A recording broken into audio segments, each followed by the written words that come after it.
Good morning everyone. आज है 6 नवंबर 2023 daily current affair by SSR. Guys करते हैं क्लास को स्टार्ट। तो चलिए जल्दी से करते हैं क्लास स्टार्ट। आप सभी को कमेंट बॉक्स में लिखना है जय हिंद जय भारत। सबसे पहले हम यहाँ पे करेंगे क्विक रिवीजन।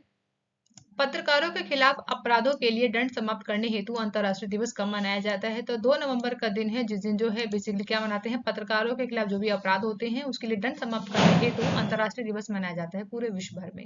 नेक्स्ट है कि फीफा पुरुष विश्व कप 2023 से जो है 2034 जो है उसकी मेजबानी कौन करेगा? तो सऊदी अरब के द्वारा किया जाना है। वहीं किस राज्य में भारत का पहला लेवेंडर फॉर्म बनाया जाएगा? तो भारत में पहला लेवेंडर फॉर्म बन रहा है, और कहाँ बन रहा है? जम्मू एंड कश्मीर में बन रहा है। वही कौन जो है विश्व स्वास्थ्य संगठन के दक्षिण पूर्व एशिया क्षेत्र का नेतृत्व करेंगी? तो इनका नाम है साइमा वाजे, जो कि क्या है, WHO के द्वारा दक्षिण पूर्व एशिया का क्षेत्र इनको दिया गया है नेतृत्व करने के लिए, संभालने के लिए। वहीं टाटा रिन्यूएबल एनर्जी के MD एंड CEO कौन बनेंगे? इनका नाम है दीपेश नंदा। दीपेश नंदा क्या बनेंगे? टाटा रिन्यूएबल एनर्जी के MD एंड CEO के रूप में चुने गए हैं। नेक्स्ट क्वेश्चन की बात करेंगे। किस देश ने जो है अभी 41वें अंटार्कटिक वैज्ञानिक अभियान की शुरुआत की है? तो चीन के द्वारा किया गया है। वहीं किसे है जो है 2023 का ब्रिटिश अकादमी पुस्तक पुरस्कार मिला है? तो नंदिनी दास जी को बेसिकली 2023 का ब्रिटिश अकादमी पुस्तक पुरस्कार दिया गया है। नेक्स्ट क्वेश्चन की बात करें। किस राज्य सरकार के हाईकोर्ट के महादोई वन्य जीव अभयारण्य में टाइगर रिजर्व के गठन का आदेश दिया है? तो किसने दिया है? गोवा हाईकोर्ट के द्वारा दिया गया है। वहीं वैश्विक आवास मूल्य वृद्धि में कौन शीर्ष पर रहा है? इनका नाम क्या है? कौन जो है? तो फिलीपींस की कैपिटल है, क्या नाम है? मनीला।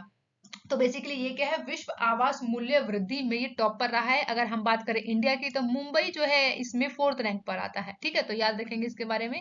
नेक्स्ट है कि श्रीलंका के त्रिकोलमाली में भारतीय स्टेट बैंक की शाखा का उद्घाटन किसने किया है? तो हमारी वित्त मंत्री है, जिनका नाम है निर्मला सीतारमण जी। ठीक है, तो इनके द्वारा आप में से कितने लोगों ने अभी तक वीडियो को लाइक नहीं किया? तो जल्दी से पहले वीडियो को लाइक कर दीजिए, चैनल को सब्सक्राइब कर लीजिए और बेल आइकन पे हिट कर दीजिएगा। और जल्दी से कमेंट बॉक्स में कमेंट करके बताइए कि आपको क्लास जो है अब तक कैसी लगी है। फर्स्ट क्वेश्चन की बात करेंगे। हाल ही में विश्व सुनामी जागरूकता दिवस कब मनाया जाता है? तो याद रखिएगा 5 नवंबर, जिस दिन हम क्या मनाते हैं? विश्व सुनामी जागरूकता दिवस के रूप में। तो चलिए करते हैं एक बार बैकग्राउंड इंफॉर्मेशन की बात। तो विश्व सुनामी जागरूकता दिवस क्यों मनाया जाता है? तो आपको पता होना चाहिए कि भविष्य में जो आने वाली आपदा होती है उसे लेकर हमारी तैयारी कितनी है, और उस तैयारी से ही हम कितने लोगों की जिंदगियों को बचा सकते हैं। बेसिकली इसीलिए क्या मनाते हैं? विश्व सुनामी जागरूकता दिवस मनाते हैं, जो कि 5 नवंबर को मनाया जाता है। अगर कोई आपसे पूछे कि पहली बार कब मनाया गया था, तो याद रखिएगा 5 नवंबर 2016 को जो है पूरे विश्व भर में मनाया गया था। कब? पहला विश्व सुनामी जागरूकता दिवस मनाया गया था। और इसकी बात करें तो जो है ये जागरूकता दिवस जो है आपदा जोखिम न्यूनीकरण साल 2016 में एशियाई मंत्री स्तर सम्मेलन तथा संयुक्त राष्ट्र के आपदा जोखिम न्यूनीकरण की आपसी सहयोग से नई दिल्ली में आयोजित किया गया। और उसके बाद से जो है याद रखना है 5 नवंबर 2016 को पहली बार मनाया गया, और हर साल मनाया जाता है क्या आपका? तो वर्ल्ड सुनामी अवेयरनेस डे को मनाया जाता है। बात करते हैं यहाँ पे इंपॉर्टेंट डेज की, जो कि अब तक हमने कौन कौन से डे मनाए हैं नवंबर में। तो 1 नवंबर को क्यों क्या मनाया जाता है? विश्व शाकाहार दिवस के रूप में मनाया जाता है। वहीं 2 नवंबर की बात करें तो क्या मनाते हैं? पत्रकारों के खिलाफ अपराधों के लिए दंड समाप्त करने हेतु अंतर्राष्ट्रीय दिवस मनाया जाता है। साथ ही 3 नवंबर को भी आपको याद रखना है विश्व जेलीफिश दिवस के रूप में मनाया जाता है। कब? 3 नवंबर के दिन को। वहीं 4 नवंबर की बात करें तो अंतर्राष्ट्रीय बायोस्फीयर रिजर्व दिवस के रूप में मनाया जाता है। तो ये इंपॉर्टेंट डे है, आपको याद रखने हैं। अब तक जो है टोटल 4 डेज को सेलिब्रेट किया गया है। बात कर लेते हैं यहाँ पे सेकंड क्वेश्चन की। हाल ही में किसे प्रतिष्ठित केरल ज्योति पुरस्कार के लिए चुना गया? तो केरल ज्योति पुरस्कार, जो कि बहुत ज्यादा इंपॉर्टेंट है, तो याद रखिएगा इनका नाम क्या है? इनका नाम है टी पद्मनाभन। ठीक है, तो टी पद्मनाभन जो है इनको बेसिकली क्या दिया गया है? केरल ज्योति पुरस्कार से सम्मानित किया गया है। अगर हम बात करें यहाँ पे बैकग्राउंड इंफॉर्मेशन की, तो याद रखिएगा केरल ज्योति पुरस्कार जो है बेसिकली किसके द्वारा दिया जाता है? तो केरल सरकार के द्वारा जाता है। किसके द्वारा दिया जाता है? केरल सरकार के द्वारा जो है बेसिकली इसे दिया जाता है, जो कि ये सर्वोच्च राज्य पुरस्कार होता है। वहीं हाल ही में इस पुरस्कार के लिए टी पद्मानंद को सम्मानित किया गया है। बेसिकली क्यों दिया गया है, तो साहित्य के क्षेत्र में उनके उल्लेखनीय कार्य और पद्मानंद को केरल ज्योति पुरस्कार से सम्मानित किया गया है। इस पुरस्कार की स्थापना की बात करें तो वर्ष 2021 में इसको स्थापित किया गया था और केरल राज्य सरकार के तहत 3 पुरस्कार दिए जाते हैं। कौन कौन से, इनके नाम याद रखिएगा, केरल ज्योति, केरल प्रभा, केरल श्री। ये 3 जो है केरल से रिलेटेड ये पुरस्कार है, आपको याद रखना है, किसी भी एग्जाम से आपसे पूछ सकते हैं, तो इंपॉर्टेंट है ये। और इसकी शुरुआत कब की गई थी, 2021 में की गई थी। किसकी, तो याद रखना आपको, केरल ज्योति पुरस्कार की, ठीक है। भाई बेसिकली जो है तीनों में बात करें तो तीनों जो है, तीनों में सबसे बड़ा कौन सा, तो केरल ज्योति जो है सबसे बड़ा पुरस्कार माना जाता है, जो कि किन्हें दिया गया है, टी पद्मानंद को दिया गया है साहित्य के क्षेत्र के लिए। वही हाल ही में किसे होसर पेन का ब्रांड एम्बेसडर चुना गया है, तो याद रखिएगा होसर जो पेन है उसके लिए किसे चुना गया है, तो आप लोगों को इमेज देखते क्लियर हो गया होगा, क्या नाम है इनका, रणवीर कपूर। तो ऑप्शन ही करेक्ट है यहाँ पे। तो इंपॉर्टेंट है, याद रखिएगा किनको, तो याद रखना है आपको, महेंद्र सिंह धोनी के बारे में भी याद रखिएगा। महेंद्र सिंह धोनी को बेसिकली अभी जो है एसबीआई का भी यहाँ पे बोल सकते हैं कि ब्रांड एम्बेसडर चुना गया है। साथ ही साथ यहाँ पे मैं आप लोगों को लिख के दिखा देती हूँ, एसबीआई के लिए भी जो है ब्रांड एम्बेसडर चुना गया है इनको। वहीं जियो मार्ट के लिए भी अभी इन्हें यहाँ पे बेसिकली क्या चुना गया है, ब्रांड एम्बेसडर के रूप में चुना गया है। साथ ही साथ लेस के भी ये ब्रांड एम्बेसडर चुने गए हैं। साथ ही साथ इसके साथ एक और है, आपको वो भी याद रखना है, स्वराज ट्रैक्टर के लिए। तो स्वराज ट्रैक्टर जो है उसके लिए भी जो है महेंद्र सिंह धोनी को ही ब्रांड एम्बेसडर के रूप में चुना है। वही कैटना कैफ की बात कर ले तो कैटना कैफ जी की बात करें तो इनको जो है अभी यूनिक्लो, जो कि एक जापानी कंपनी है, जो कि ऊनी कपड़ों की जो है ये कंपनी है, उसके लिए जो है कैटना कैफ को ब्रांड एम्बेसडर बनाया गया है। और अनुष्का शर्मा की बात करें तो इनको जो है डब्लू फैशन, ठीक है, डब्लू फैशन के लिए इन्हें ब्रांड एम्बेसडर बनाया है। तो इंपॉर्टेंट है, आपको ब्रांड एम्बेसडर याद रखने हैं। बात करेंगे 4 क्वेश्चन की। हाल ही में अभी आरबीआई के नए कार्यकारी निदेशक के रूप में नियुक्ति की गई है, इनका नाम क्या है, तो new executive director of RBI कौन है, तो इनका नाम याद रखना है, इनका नाम क्या है, मनोरंजन मिश्रा है। क्या नाम है इनका, मनोरंजन मिश्रा, इसलिए ऑप्शन ए करेक्ट है। तो मनोरंजन मिश्रा जिन्हें अभी new executive director of RBI चुना गया है। अब बात करते हैं आरबीआई के बारे में, तो रिजर्व बैंक ऑफ इंडिया, जो कि क्या है, बैंकों का बैंक होता है। अगर हम बात करें इसे कब स्टैब्लिश किया गया था, तो याद रखिएगा आप लोग 1 अप्रैल 1935 को, यानी आज से 88 साल पहले किया गया था। वहीं हेडक्वार्टर की बात करें तो क्या है, मुंबई में इसका हेडक्वार्टर है। और महाराष्ट्र की बात करें तो महाराष्ट्र कहाँ पर है, इंडिया में है, ठीक है। तो इंपॉर्टेंट है, याद रखना है आपको इसके बारे में। साथ ही रिजर्व बैंक ऑफ इंडिया को जो है इस्टेब्लिश किया गया है, बेसिकली जो इसका एक्ट आया था वो याद रखिएगा 1934, और इसको इस्टेब्लिश कब किया गया, तो 1 अप्रैल 1935 को इसे स्थापित कर दिया गया है। नेक्स्ट बात करते हैं कि अगर रिजर्व बैंक के जो आपको याद रखना है सेंटर ऑफिस जो है, जब स्टार्टिंग में रिजर्व बैंक को स्थापित किया गया था तो इनिशियल समय में उस समय जो है कोलकाता जो है इसका बेसिकली उस समय हेडक्वार्टर था, लेकिन शिफ्ट कर दिया गया कब, 1937 में मुंबई में। तो मुंबई अब जो है परमानेंटली यहाँ पे बेसिकली आप बोल सकते हैं कि हेडक्वार्टर है। और सबसे पहले पूछे अगर आपसे तो कोलकाता याद रखना है। नेक्स्ट क्वेश्चन की बात करेंगे जो कि 5 है, हाल ही में किसने प्रोजेक्ट कुशा शुरू किया है, तो प्रोजेक्ट कुशा जो कि बहुत इंपॉर्टेंट है, किसके द्वारा किया गया है, ऑप्शन सी करेक्ट है, यानी डीआरडीओ के द्वारा। तो आपको याद रखना है डीआरडीओ के द्वारा प्रोजेक्ट कुशा को शुरू किया गया है। इसकी बैकग्राउंड बात करते हैं यहाँ पे डीआरडीओ के बारे में, क्योंकि यहाँ पे नाम आया है डीआरडीओ का। तो डीआरडीओ की फुल फॉर्म याद रखिएगा क्या है, डिफेंस साइंस ऑर्गेनाइजेशन। क्या है, डिफेंस साइंस ऑर्गेनाइजेशन के साथ बेसिकली क्या किया गया था, यहाँ पर भारतीय सेना के जो है तकनीकी प्रयास विकास के साथ जो है तकनीकी विकास और उत्पादन निदेशालय के द्वारा इसे संयोजन रूप से जो है डीआरडीओ बनाया गया। तो रक्षा अनुसंधान एवं विकास संगठन इसका पूरा नाम है, यानी defence research and development organisation इसकी क्या है, फुल फॉर्म है। जो कि कब किया गया था स्थापित, पहले इसे डिफेंस साइंस ऑर्गेनाइजेशन के रूप में किया गया था 1958 में, लेकिन बाद में इसका नाम बदलकर क्या किया गया, defence research and development organisation कर दिया गया। अगर बात करें हम एकीकृत निर्देश मिसाइल विकास कार्यक्रम, जो कि किनके द्वारा शुरुआत की गई थी, तो वैज्ञानिक डॉक्टर एपीजे अब्दुल कलाम के द्वारा शुरू किया गया था। इनके द्वारा जो है कुछ विकसित मिसाइलें हैं उनको भी याद रखिएगा, जैसे कि पृथ्वी है। पृथ्वी क्या काम करेगी, सतह पर मार करने और सक्षम दूर वाली बैलिस्टिक मिसाइलों को काम करती है। वहीं ये जो है हमारी अग्नि जो है ये क्या काम करेगी, सतह से सतह पर मार करने में सक्षम और मध्य दूरी वाली बैलिस्टिक मिसाइल्स है। वही त्रिशूल की बात करें तो त्रिशूल क्या करता है, सतह से आकाश में मार करने में सक्षम बेसिकली कम दूरी में ही उस मिसाइल को वहां पे खत्म कर देता है, जो कि सतह से आकाश की बात करेंगे।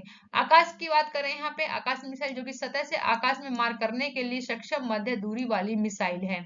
वहीं नाग की बात करें तो तीसरी पीढ़ी के जो है यहाँ पे टैंक मोदी मिसाइल बनी है, ठीक है। तो इंपॉर्टेंट है, नाक के बारे में याद रखिएगा। नेक्स्ट क्वेश्चन बात करेंगे जो कि 6 है। हाल ही में सीबीआई के संयुक्त निदेशक के रूप में कौन चुने गए हैं, इनका नाम क्या है? तो प्रवीण मधुकर है। क्या नाम है? प्रवीण मधुकर। इनकी इमेज देख लीजिए, दिमाग में छाप लीजिएगा। तो इन्हीं को ही अभी सीबीआई के संयुक्त निदेशक के रूप में चुना गया है। वही नेक्स्ट क्वेश्चन है 7। हाल ही में श्री सोमनाथ ट्रस्ट के अध्यक्ष के रूप में कौन चुना गया है? तो chairman of Shri Somnath trust कौन बने हैं? मोदी जी बने हैं। तो ऑप्शन ए क्या है? करेक्ट है। यहाँ बात करेंगे थोड़ी सी बैकग्राउंड इन्फॉर्मेशन की, तो आपको याद रखना है पीएम मोदी जो है तीसरी बार एसएसटी यानी बोर्ड ऑफ ट्रस्ट का अध्यक्ष चुने गए हैं, जो कि साल 2020 में तत्कालीन अध्यक्ष केशुमाई पटेल का निधन के बाद जो है बेसिकली यहाँ पे क्या हुआ, पीएम मोदी को पहली बार अध्यक्ष चुना गया है, जो कि 2020 में चुना गया था। वहीं एसएसटी जो है वो अध्यक्ष का कार्यकाल जो है 1 साल का होता था, लेकिन अब क्या कर दिया, 74 साल में से पहली बार हुआ है जहां पर एसएसटी अध्यक्ष का कार्यकाल 5 साल के लिए बढ़ाया गया है। और ये क्या है, ये एक गैर सरकारी संगठन है। इसकी स्थापना 1951 में हुई थी, जो कि एसएसटी की बात करें तो सोमनाथ मंदिर और उसके पास के क्षेत्र में विकास के लिए कार्य करता है। कौन? एसएसटी, ठीक है। वहीं अगर बात करें कि एसएसटी के हेडक्वार्टर कहाँ है, तो याद रखना है आपको कहाँ पर है, गुजरात यानी कि वेरवल में स्थित है। तो आपको एसएसटी के बारे में इतना पता होना चाहिए। बात करेंगे नेक्स्ट क्वेश्चन 8 है। हाल ही में किस राज्य में डॉक्टर पुनीत राजकुमार हृदय ज्योति योजना की शुरुआत की गई है? तो याद रखना है आपको कहाँ पर, कर्नाटक में। तो ऑप्शन सी क्या है यहाँ पे, कर्नाटक राज्य सही है।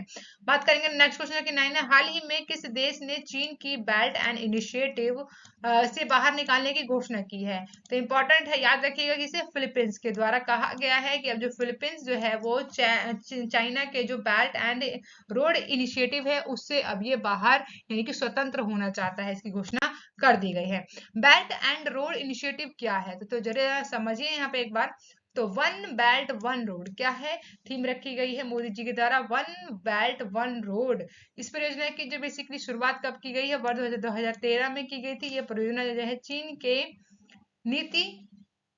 विदेशी नीति का एक हिस्सा है। इस परियोजना में जो है एशिया, अफ्रीका, यूरोप के कई बड़े देश शामिल होते हैं। किसमें? बेल्ट एंड रोड इनिशिएटिव में। 2016 में basically one belt one road परियोजना को जो है बेल्ट एंड इनिशिएटिव योजना के तहत इसे नाम दिया गया, जो कि चाइना के द्वारा दिया गया है। इस योजना के माध्यम से जो है चीन जो है प्राचीन सिल्क मार्ग को पुनः विकसित कर पा रहा है, कर लेगा। और इस महत्वपूर्ण परियोजना में जो है चीन क्या करता है, चीन सड़कें बनवाता है, रेल बनवाता है, ठीक है, पर्टिकुलर किसी भी कंट्री में जिसे वो वहां पे मतलब कि कब्जा करना चाहता है। तो बेसिकली इसका ये काम ही यही है कि बेल्ट एंड रोड इनिशिएटिव के द्वारा ये क्या करे, किसी भी देश में कब्जा कर ले और वहां पे उन्हें खूब सारा ऋण दे और उनको अपने काबू में कर ले। यही इसका मेन कारण होता है। तो ये क्या काम करेगा, बंदरगाह बनाएगा, पाइपलाइनों को बिछवाएगा, अन्य बुनियादी ढांचा होते हैं उन सब के माध्यम से क्या बेसिकली पूरे एशिया को लेकर चलता है, साथ ही साथ यूरोप को भी और तथा अफ्रीका तक के स्थल को बेसिकली समुद्री मार्ग से तैयार कर रहा है, ठीक है। चीन जो है इस परियोजना का उद्देश्य दक्षिण में पूर्व और मध्य एशिया, गल्फ कंट्रीज और उसके साथ ही अफ्रीका और यूरोप देश के सड़कों और समुद्री रास्ते से जोड़ने का काम कर रहा है। बेसिकली ये बोल सकते हैं कि ये भी काम कर रहा है, यानी कि जो पृथ्वी है ना, तो ये पृथ्वी को पूरे को ही मिलाने की कोशिश कर रहा है। कि क्या कर रहा है, पूरे पृथ्वी को मिलाने की कोशिश कर रहा है। वहीं चीन जो है ये परियोजना के करीब जो है दुनिया के 60 से अधिक देशों, सड़क, रेल और समुद्री रास्तों से जुड़ने का काम करेगा। वहीं चीन के मुताबिक बात करें तो इस परियोजना में दुनिया के अलग अलग देश जो है दूसरे के नजदीक आएंगे और जिसके क्या है आर्थिक सहयोग के साथ अपनी जो है संपर्कता को बढ़ा पाएंगे। चीन के मुताबिक बात करें तो ये परियोजना जो है इसका मकसद आर्थिक और जिसके पूरा होने से विश्व का यहाँ पे परिदृश्य बदल जाएगा। ये इसी कारण जो है बेल्ट एंड रोड इनिशिएटिव को शुरू किया गया, किसके द्वारा? चाइना के द्वारा। अब देखिए यहाँ पे एक बार मैप देख लीजिएगा। तो ये पूरा क्या है, हमारा एशिया है, ठीक है। तो एशिया में जो जो कंट्री है मेन वो हम लोग एक बार हाईलाइट करते चलेंगे, ठीक है। तो यहाँ पे देखिए सबसे पहले आता है भारत। तो भारत में नहीं है ये आपको याद रखना है। जो बेल्ट एंड रोड इनिशिएटिव है वो बांग्लादेश में है आपका, चाइना में है, तिब्बत, यहाँ पे आपको याद रखना है कहाँ कहाँ पर है, तो चाइना बेसिकली याद रखेंगे आप, चाइना है यहाँ पर।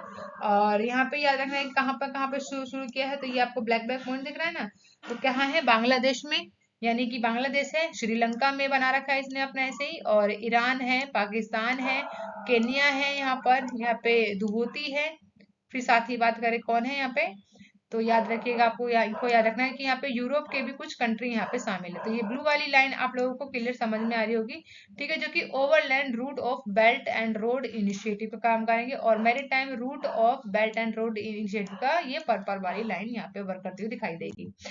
अब बात करेंगे जो कि नेक्स्ट क्वेश्चन हाल ही में है, अभी जो है भारत ने किस देश से जो है S-400 मिसाइल स्क्वाड्रन खरीदे हैं, तो याद रखना है आपको किसके द्वारा, रशिया के द्वारा खरीदेंगे, तो इसलिए ऑप्शन सी क्या है यहाँ पे करेक्ट है। अब बात कर लेते हैं यहाँ पे रशिया के बारे में, तो रशिया की कैपिटल क्या है, तो मॉस्को क्या है, रशिया की कैपिटल है। अगर हम कॉन्टिनेंट की बात करें तो आपको याद रखना है ये किस किस में आता है, ये एशिया में भी आता है, और किस में आता है ये, तो एशिया में आता है पूरा, और यहाँ पे इसका कुछ पार्ट, और कुछ पार्ट कहाँ पे आता है आपका, यूरोप में आता है। ऑफिशियल लैंग्वेज क्या है, तो रशियन इसकी क्या है, यहाँ पे ऑफिशियल लैंग्वेज है। करेंसी की बात करें तो रशियन रूबेल है, और प्रेसिडेंट की बात करने का नाम क्या है, व्लादिमीर पुतिन है, और प्राइम मिनिस्टर की बात करें तो कौन है, मिस्तुशिन है, ठीक है, इनका नाम याद रखेंगे। अब देखो यहाँ पे आप समझ लीजिए, एक बार यहाँ पे बोल सकते हैं कि ये है पूरा का पूरा रसिया, कहाँ तक है ये आप देखेंगे तो ये क्या है, पूरा का पूरा यहाँ तक रसिया जा रहा है, ये हमने यहाँ तक ड्रॉ कर लिया।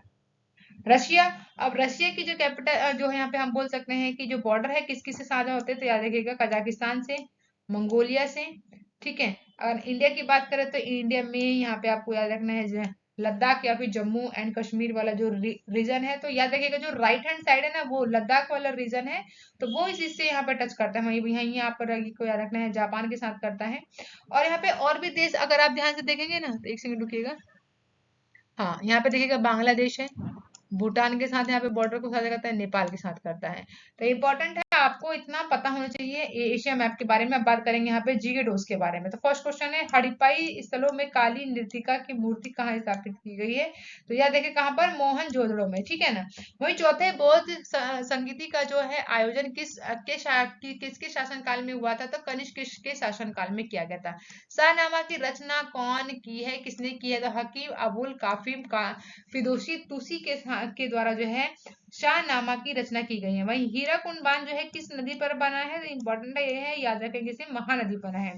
किस दिन को जो है अंतर्राष्ट्रीय अहिंसा दिवस के रूप में मनाया जाता है, तो 2 अक्टूबर का दिन जो है जिसे पूरे विश्व में अंतर्राष्ट्रीय अहिंसा के दिवस के रूप में मनाया जाता है।